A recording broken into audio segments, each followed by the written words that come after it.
마가복음 9장 14절로 28절 말씀, 29절 말씀까지 보도록 하겠습니다. 이에 그들이 제자들에게 와서 보니 큰 무리가 그들을 둘러싸고 서기관들이 그들과 더불어 변론하고 있더라. 온 무리가 본 예수를 보고 매우 놀라며 달려와 고난하거든. 예수께서 물으시되 너희가 무엇을 그들과 변론하느냐? 우리 중에 하나가 대답하되 선생님과 뜻하게 귀신들이 내 아들을 선생님께 내어내라. 귀신이 어디서든지 그를 잡으면 거꾸러져 거품을 흘리며 이를 갈며 그리고 파리해지는지라. 내가 선생님의 제자들에게 내쫓아달라 하였으나 그들이 능히 하지 못하더이다. 대답하여 이르시되 믿음이 없는 세대여, 내가 얼마나 너희와 함께 있으며 얼마나 너희에게 참으리요. 그를 내게로 데려오라 하시매. 이에 데리고 오니 귀신이 예수를 보고 곧 그 아이로 심히 경련을 일으키게 하는지라. 그가 땅에 엎드러져 구르며 거품을 흘리더라. 예수께서 그 아버지에게 물으시되 언제부터 이렇게 되었냐 하시니 이르되 어릴 때부터니이다. 귀신이 그를 죽이려고 불과 물에 자주 던졌나이다. 그러나 무엇을 하실 수 있거든 우리를 불쌍히 여기사 도와주옵소서. 예수께서 이르시되 할 수 있거든이 무슨 말이냐. 믿는 자에게는 그것을 못할 리가 없느니라 하시니. 곧 그 아이의 아버지가 소리를 질르되 내가 믿나이다. 나의 믿음 없는 것을 도와주소서 하더라. 예수께서 우리가 달려와 모이는 것을 보시고 그 더러운 귀신을 꾸짖어 이르시되 말 못하고 못 듣는 귀신아, 내가 내게 명하노니 그 아이에게서 나오고 같이 들어가지 말라 하시니. 귀신이 소리 지르며 아이로 심히 경련을 일으키게 하고 나가니 그 아이가 죽은 것 같이 되어 많은 사람이 말하기를 죽었다 하나. 예수께서 그 손을 잡아 이르시니 이에 일어나라. 집에 들어가시매 제자들이 조용히 묻자오되 우리는 어찌하여 능히 그 귀신을 쫓아내지 못하였나이까? 이르시되 기도 외에 다른 곳으로는 이런 종류가 나갈 수 없느니라 하시니라. 아멘. 우리 옆 사람 바라보고 인사할까요? 사랑합니다. 잘했습니다. 네, 우리 진짜 인사를 잘해야 돼. 인사를. 예, 교회에 사람들이 왔는데, 성도들이 왔는데, 아유, 오거나 말거나 이렇게 하는 것은 좀 아닌 것 같아요. 교회가 진짜 환한 미소로 잘했다고 서로 격려하면서 또 반갑게 맞아주면 얼마나 좋겠어요. 그런 교회가 되기를 소망합니다. 오늘 제목은 믿음의 기도가 모든 것을 가능하게 한다, 이런 말씀을 가지고 제가 좀 전하려고 합니다. 미국의 부흥사였던 무디가 이런 말을 했어요. 무디 선생님이라고 여러분 들어보셨잖아요. 한번 들어보셨을 것 같은데, 이 부흥사셨는데 이분이 이런 말씀을 하셨어요. 너 자신을 믿어보라. 너는 실망할 때가 있을 것이다. 그러니까 나 자신을 믿으면 실망하게 된다는 거죠. 그 다음 또 어떤 얘기가 되냐면, 친구를 믿어라. 어느 날 그들은 죽거나 그렇지 않으면 그대와 헤어질 것이다, 이런 말을 했어요. 맞잖아요. 친구는 언젠가 죽잖아요. 또 헤어지게 되잖아요. 또 그대의 명성을 믿어보라. 어느 때 회방하는 혀가 그것을 뒤집어 엎을 것이다. 제가 명성이 확 높아진다 해서 그게 다는 아니잖아요. 누군가가 나타나서 그 명성을 어떻게 해요? 깎아내릴 수도 있는 거잖아요. 또 마지막으로 그러나 그리스도를 믿어보라. 그대는 현세와 내세에 후회함이 없을 것이다, 라고 무디 부흥사스 목사님께서 말씀하셨다고 합니다. 네. 오늘 특별히 믿음의 기도에 대해서 좀 나눠보려고 해요. 믿음의 기도. 저는 이게 믿음의 기도. 아까 우리 23절에 보면은 예수님이 이런 말씀하시잖아요. 믿는 자에게 능히 하지 못할 일이 없다. 그리고 29절에 보니까 기도 외에 다른 것으로 이런 종류가 나갈 수가 없다. 이 두 개 지금 핵심인데, 믿음의 기도. 우리는 어떤 기도를 드리고 있는가 돌아보게 되는 거죠. 믿음이라는 것은 의심과 두려움이 없는 것이 아니라 두려움이 있음에도 불구하고 믿는 것이 믿음이라고 해요. 왜 믿음이 없다고 해서 나는 두렵지 않아, 난 두려운 것이 없어, 나는 뭐 의심하지 않아, 이게 아니라 의심과 두려움이 있긴 있으나 그 의심과 두려움이 있어도 불구하고 믿는 것이 믿음이다, 라고 얘기를 하고 있습니다. 오늘 어떤 내용이냐면, 마가복음 이제 보니까 예수님께서 귀신 들린 아버지에게 하시는 말씀이 나오잖아요.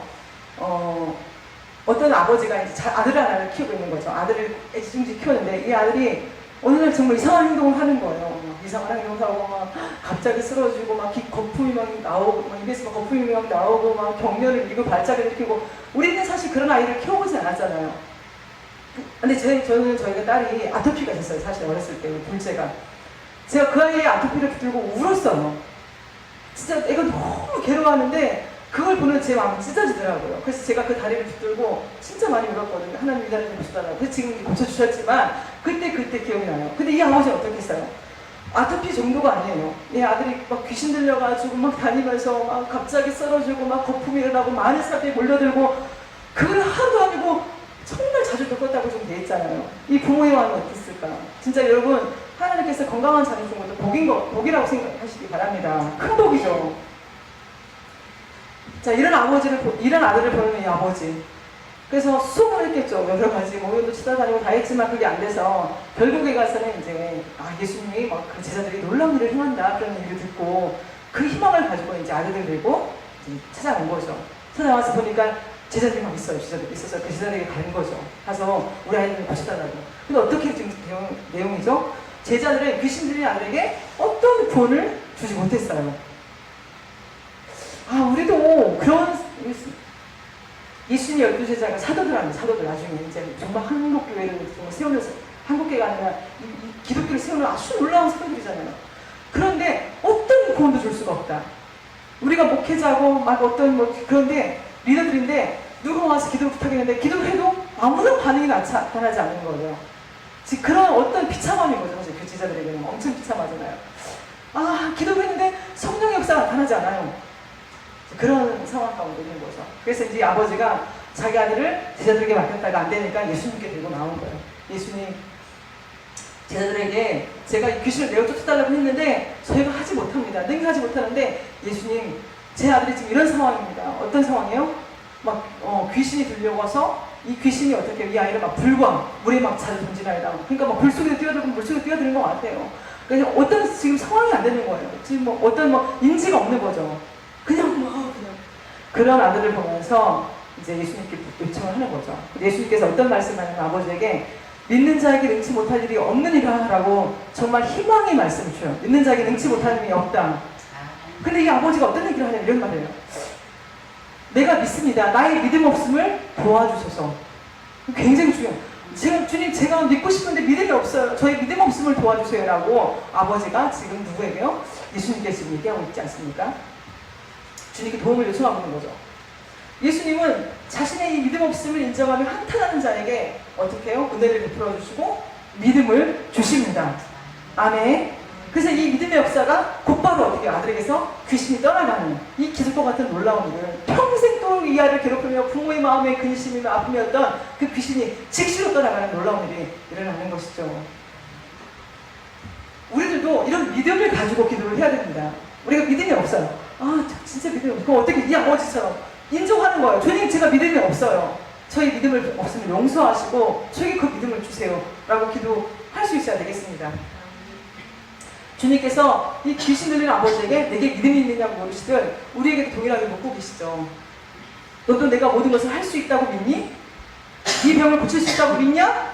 내 문제를 해결할 수 있다고 믿냐? 네가 믿고 있냐? 라고 우리에게 지금 질문을 하고 계시는 거예요. 동일하게 이 시대 가운데 우리들에게. 여러분 우리 주님은 우리에게 뭘 요구하세요? 믿음을 요구하시죠. 믿음을. 여러분 성경에 보니까 베드로가 어떤 장면이 나오죠? 막 배를 타고 가는데 막 풍랑이 있으니까 막 배가 지금 쓰러질 것 같은 그런 상황 가운데 있어요. 그런데 그런 상황에서 예수님이 막 우리를 보러 오시잖아요. 그때 어떻게 해요? 베드로가 그러면 진짜 베드로 진짜 생각이 없는 사람인가? 거기 우리를 뛰어내리잖아요. 뛰어내려서 어떻게 해요? 걸어가잖아요. 이건 있을 수 없는 일이죠. 여러분 성경을 믿으십니까? 아멘. 성경 믿으십니까? 아멘이죠. 우리가 성경을 믿지 못하고 왜 여기 나와 있어요? 성경을 믿잖아요. 그럼 베드로가 성경에 보니까 우리를 걸어왔다고 생각이 돼 있는데 보세요. 베드로하고 몸무게가 몇 킬로예요? 몸무게가 뭐 한참 권장할 때니까 좀 제법 나가지 않겠어요? 물이 그 무게를 건질 수 있겠냐고요. 근데 베드로는 주님을 바라봤잖아요. 예수님을 바라봤잖아요. 정말 그 예수님 시선을 놓치지 않았잖아요. 그때는 걸었어요. 예수님 시선을 바라봤을 때는. 근데 그 시선을 예수님에게서 어때요? 돌려가지고 바다를 바라보니까 즉시로 빠지게 되잖아요. 물속에. 마찬가지인 것 같아요. 우리도 예수님 바라볼 때는 우리에게 믿음이 있어요. 정말 그렇잖아요. 근데 우리가 바다를 바라볼 때, 그 문제를 바라볼 때는, 상황을 바라볼 때는 여러분 우리는 여지없이 시험에 들고 여지없이 우리는 실패하게 되고 무너지게 된다는 거죠. 그러니까 우리가 그래서 뭘 바라보고 있느냐, 문제를 바라보고 환경을 바라보고 어떻게 전전긍긍하고 있느냐, 아니면 정말 예수 그리스도를 바라보고 그 시선을 놓치지 않고 있느냐. 여러분 무엇을 바라보고 계신가요? 예수님께서 이렇게 믿음을 선물로 주셨잖아요. 믿음을 선물로 주신다고 말씀도 하셨고 또 기도의 특권을 또 주셨어요. 요한복음 15장 7절에 너희가 내 안에 거하고 내가 너희 안에 거하면 무엇이든지 원하는 대로 구하라 그리하면 이루리라. 하나님께서 너희가 내 안에 거하면 또 나도 너희 안에 거하면 어떻게 해요? 원하는 대로 다 주겠다 라고 말씀을 하고 있는 거예요. 그럼 나는 과연 하나님 안에 거하고 있는가? 여러분 저번 주 제가 수로보니게 가나안의 그 수로보니게 여인에 대해서 말씀을 드렸잖아요. 귀신 들린 딸을, 그때 당시엔 참 귀신도 많이 들린 것 같아요. 그쵸? 저 오늘 본문도 귀신 들린 아들, 그때도 수로보니게 딸이 또 귀신 들렸잖아요. 마태복음 15장 25절 28절에 여자가 와서 예수께 절하며 이르되 주여 저를 도우소서. 대답하여 이르되 자녀의 떡을 취하여 그들에게 던지는 마땅하지 아니하니라. 여자가 이르되 주여 올소이다마는 개들도 제 주인의 상에서 떨어지는 부스러기를 먹나이다 하니 이에 예수께서 대답하여 이르시되 여자여 내 믿음이 크도다. 내 소원들을 들으라 하시니 그때로부터 그의 딸이 나으니라. 내 믿음이 크도다 라고 말씀하시잖아요. 자, 근데 이제 이 내용에서 보면은 예수님께 도움을 간절히 요청한 여인의 도움을 예수님이 거절하잖아요. 또 개에 비유하잖아요. 근데 이 가나안의 수로보니게 여인이 예수님의 그 서운한 말씀에도 어떻게 불구하고 끝까지 매달리잖아요. 예수님은 포기하지 않고 끝까지 매달리는 이 여인처럼 그러한 자세로 우리가 믿음을 가지고 기도하기를 원하신다는 사실이에요. 우리가 신앙생활을 하다 보면 때때로 예수님 나의 기도를 듣지 않고 계신가? 예수님 나에게서 멀리 떨어져 계신가? 기도의 응답이 전혀 보이지를 않네? 라고 생각하며 낙심하고 포기할 때가 있죠. 그때는 답답하기도 하고 절망스럽기도 합니다. 그렇지 않겠어요? 근데 예수님은 때가 되면 이루어주신다. 그 때가 차야 된다. 그 때가 차야 된다. 비록 우리는 당장 눈앞에 보이는 현실과 한계만을 바라보며 되지 않는다고 아무것도 할 수 없다고 때때로 나 자신에게 실망하고 포기하지만 내 안에 계신 예수님, 내 안에 계신 예수 그리스도는 나로 하여금 어떻게 그 한계를 뛰어넘게 하시고 굳센 믿음과 흔들리지 않는 기도를 하게 하셔 결국은 선한 역사를 이루어낸다는 사실입니다. 여러분 시편 27편 23절 24절에 이런 말씀 있잖아요. 여호와께서 사람의 걸음을 정하시고 그의 길을 기뻐하시나니 그는 넘어지나 아주 엎드러지지 아니함은 내가 주님의 손을 붙들어요? 아니죠. 여호와께서 나를 붙들고 계십니다. 여호와께서 그의 손으로 붙드십니다. 그래서 우리는 넘어질 수 있어요. 여기 성경에 나와서 넘어질 수 있다. 근데 아주 정말 엎드러지지 않는 것은 여호와 하나님께서 나의 손을 확 붙들고 계신다라는 사실입니다. 여러분 김혜영 선교사님이라고 있어요. 이 김혜영 선교사님은 5남매 중에 첫째로 태어났어요. 건강하게 태어났거든요. 건강하게 태어났는데 그 당시 문화가 같이 그러잖아요. 딸 태어나면 어떻게 해요? 딸이 태어나면 아버지들이 막 집안이 난리 나잖아요. 딸이 태어났어 이러면서 그러잖아요. 이 집도 그랬던 것 같아요. 이 아빠가 딸이 태어난 날 어떻게 술을 먹고 왔나 봐. 술을 먹고 왔는데 그 딸이 태어난 걸 알고는 이 갓난이 이 핏덩이를 갖다가 폭행을 했어요. 핏덩이에. 핏덩이 폭행을 해서 이 아기가 태어나자마자 뭐냐면 척추가 다쳐서 평생 불구로 살게 됐어요. 아버지가 술을 먹고 와서 그 딸을 이뻐하는 것이 아니라 저주를 퍼부은 거죠. 저를 폭행을 하는 거죠. 그 아기가 근데 이 아버지가 그 일로 인해서 결국은 나중에 자살을 하게 돼요.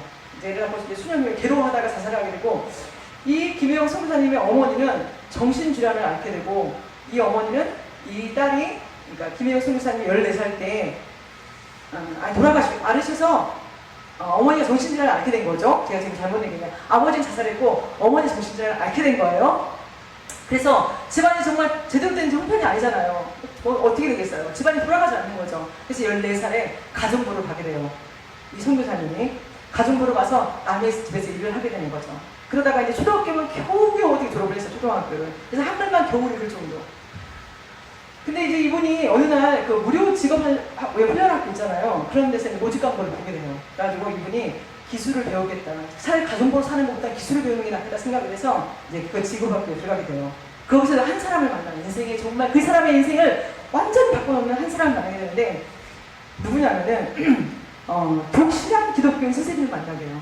크리스찬 선생님을 만나게 돼요. 신앙이 있는 분. 이제 이분에게서 예수님을 만나게 되는 거죠. 이분이 이제 붙들어 놓고 이제 예수님에 대해서 늘 소개를 해준 거예요. 예수님 이런 분이시다. 예수님은 너를 사랑하신다. 너는 부모님 너를 거절했을지라도 부모님 너를 사랑하신다라는 말을 끊임없이 들려준 거예요.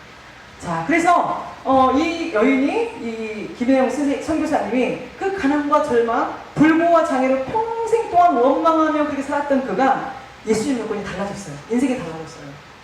그 암담한 현실을 이겨낼 수 있는 새 힘과 새 능력을 누구로부터? 하나님부터 공급받게 되고 그 희망을 보게 된 거예요. 자기의 생에 희망이 없다고 생각했는데 희망을 보게 된 거예요. 그리고 내가 얼마나 존귀한 자인지를 깨닫게 된 거예요.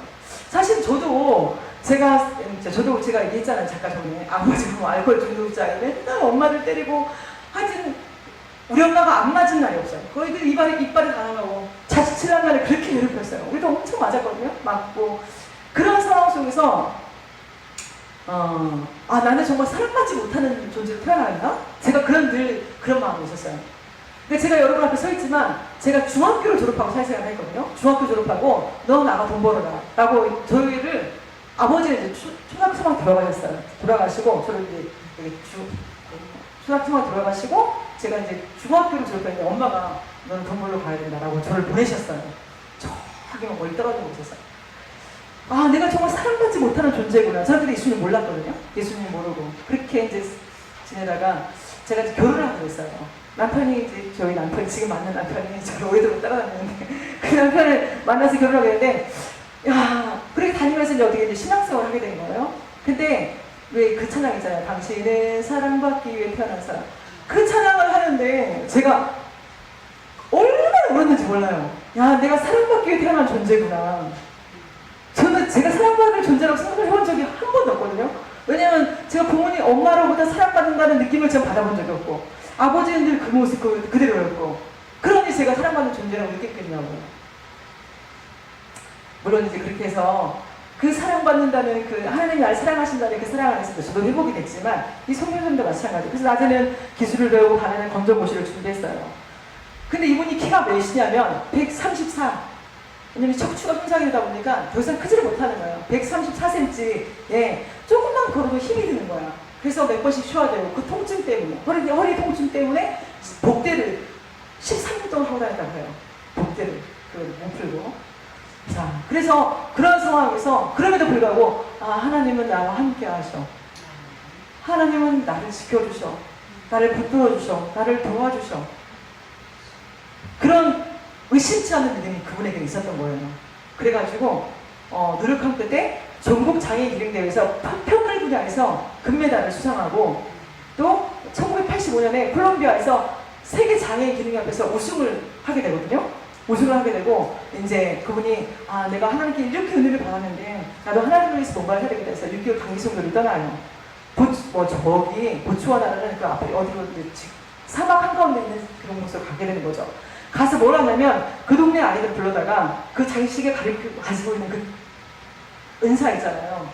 그 편물 만지는 은사. 그거를 통해서 애들이 그걸 가르쳐주는 거예요. 사실 뭐 그 나라는 먹을 게 없고 입을 게 없잖아요. 그래서 그런 것들을 가르쳐주는 거예요.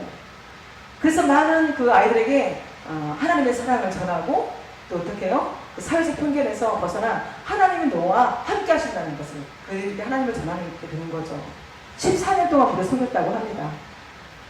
자, 이 선교사님 지금은 사회복지학을 전공해가지고 이제 그 뉴욕에서 사회복지학을 전공해서 또 콜롬비아 대학에서 석사학위를 받아서 지금 현재 국제사회복지학 일을 하고 있어요.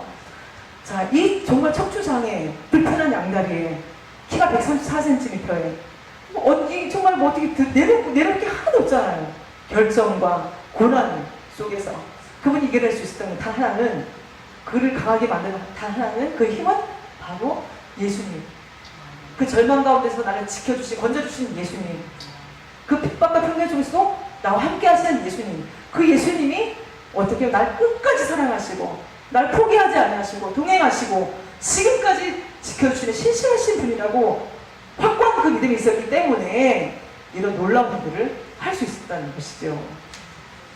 사랑하는 성도 여러분 우리가 힘들고 지치고 낭망하며 넘어질 때 여러분 누구를 바라보고 누구를 의지하고 있습니까? 여러분 찬양 있잖아요. 우리 같이 한번 해볼까요?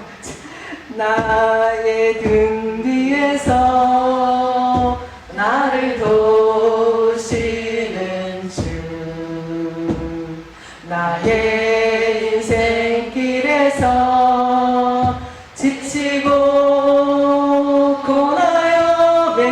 주저앉고 매일처럼 주저앉고 싶을 때 다가와 손 내미시네. 일어나 걸어라 일어나 걸어라 내가 새 힘을 주리니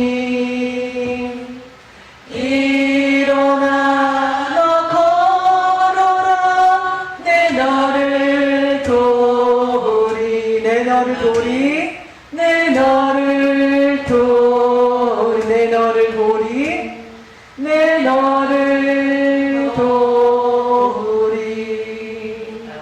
여러분 인생을 이렇게 뒤돌아보면 여러분 인생에 그 위기가 한 번쯤 있었을 것 같아요. 저도 위기가 몇 번 있었는데 그 위기가 있었을 것 같아요. 그때 여러분 혼자였습니까? 아니죠. 주변에 동역자들이 여러분에게 기도해 주셨잖아요. 우리는 알지 못하지만 그 누군가가 나를 위해 기도하잖아요.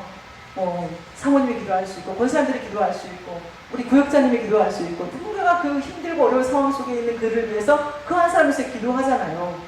자, 주님께서 우리 등 뒤에서 우리를 위해 도우시고 우리에게 세워주시고 우리를 이끌어 주신다는 사실입니다. 주님께서 우리를 기도해 주고 있다는 사실이에요. 좋으신 하나님이 누구의 아버지입니까? 여러분의 아버지입니까? 아니 나의 아버지. 나의 아버지. 여러분 자신의 아버지 아니겠습니까? 나의 아버지. 참 좋으신 아버지는 우리의 아버지시고 어떻게 우리를 살리기 위해 자신의 생명까지도 모든 것을 내어주셨잖아요. 모든 것을 주신 분이 어떻게 우리에게 더 좋은 것을 안 주시겠습니까? 마태복음 7장 9절 12절에 이런 말씀 있죠. 너희 중에 누가 떡을 달라 하는데 돌을 주며 생선을 달라 하는데 뱀을 줄 사람이 있겠느냐. 너희가 악한 자라도 좋은 것으로 자식에게 줄 줄 알거든. 하물며 하늘에 계신 너희 아버지께서 구하는 자에게 좋은 것을 주시지 않겠느냐. 여러분 부모가 자녀들을 정말 무조건적으로 사랑하잖아요. 우리 딸, 여러분 있잖아요. 무조건적으로 사랑하잖아요. 그래서 그 자녀를 사랑하기 때문에 그의 필요를 채워주잖아요. 부모니까. 그렇지 않습니까? 그럼 가장 좋은 것을 주려고 애를 쓰지 않습니까? 이와 마찬가지로 하늘에 계신 우리의 아버지도 우리에게 가장 좋은 것을 주시고 가장 필요한 것을 채워주신다는 사실입니다. 그래서 우리가 믿음으로 드리는 기도에 어떻게 해요? 주님께서는 응답하시죠. 응답해 주시기를 기뻐하십니다. 아멘? 여러분 응답해 주시기를 내가 제가 또 저렇게 나한테 강구하네? 귀찮아하시는 게 아니라 정말 그것을 기뻐하신다는 사실이에요. 여러분 우리는 당장 눈앞에 보이는 것만 보고 판단하죠. 그리고 섭섭해하죠. 그리고 원망하죠. 분노해요. 근데 하나님은 모든 것을 아시고 이끄시기에 우리의 그 불평 앞에서도 침묵하시고 스스로 우리 자신이 알 때까지 기다려주고 계시죠. 여러분 저도 이제 아기를 들고 마트에 가보지만 하준이 그러지 않나요? 가게에 들고 가면 저 쓰달라고 막 떼쓰지 않나요? 하준이? 안 그래요? 주선이? 그래요? 막 떼쓰잖아요. 막 울고불고. 우리도 마찬가지예요. 하준이만 떼쓰는 게 아니에요. 우리도 떼쓰잖아요. 하나님께. 하나님 이거 왜 안 쳐요? 막 하면서 떼쓰잖아요. 그런데 여러분 우리가 그렇게 떼를 쓰고 조르지만 하나님은 우리를 위해서 최선의 것을 지금 준비해 놓고 기다리고 계십니다. 우리가 원하는 것을 당장 주시지는 않지만 하나님의 때가 되면 그것을 반드시 주신다는 사실이에요. 그래서 야고보서 5장 11절에 이런 말씀이 있습니다. 보라, 인내하는 자를 복되도다 하나니 너희가 욥의 인내를 들었고 주께서 주신 결말을 보았거니와 주는 가장 자비하시고 긍휼히 여기시는 이시니라. 여러분 욥을 처음에 보면 답답하잖아요. 이렇게 고난을 받고 세상 재산을 다 잃고 자식을 다 잃고 이게 뭐야 지금 아내까지 욕하고 저주하고 막 떠나가 버리네. 뭐지? 우리는 그렇게 욥을 바라보잖아요. 진짜 넘기잖아요. 근데 어떻게 해요? 제일 마지막 장에 가면 하나님께서 그 이상의 넘치는 복을 주시잖아요. 여러분 우리는 욥을 시작하는 지금 여러분 어떤 상황입니까? 욥의 지금 끝을 보고 있는 것입니까? 아니면 이제 욥 1장을 펼쳐놓고 이런 고난을 받고 있어. 어떻게 여러분 어떤 상황이 있습니까? 여러분 그 과정이 있습니까? 여러분 욥의 결말을 보세요. 우리가 축구 경기 다 결말을 보는 것처럼 여러분 결말을 보세요. 여러분 하나님 넘치도록 복을 주시지 않습니까? 여러분 낚시꾼들이 미끼를 던져놓고 물고기가 잡히도록 어떻게 기다려요? 오래도록 기다려요. 낚시꾼들도 물고기 한 마리 잡으려고 오래도록 어떤 사람은 무려 2시간, 3시간 금방 지나간대요. 근데 물고기가 안 잡힌다고 그만두면 그 낚시를 못하는 거죠. 그래서 물고기 잡을 수가 없는 거죠. 농부들은 또 어떻습니까? 봄에 씨를 뿌리고 여름을 어떻게 해요? 봄에 씨를 뿌리고 여름에 어떻게 해요? 보내죠. 여름을 뭐 가을이 돼야지만이 추수의 기쁨을 누릴 수가 있잖아요. 봄에 씨를 뿌려놓고 왜 추수가 안 되는 거야? 봄에 막 그래 보세요. 그게 됩니까? 추수가 안 되죠. 시간이 흘러야 되지 않습니까? 이건 교회도 마찬가지예요. 우리 불신 영혼들에게 우리가 뭐 복음을 전하지만 그렇게 지속적인 관심을 가져야 되죠. 뭐 사랑으로 끊임없이 상대가 돼요.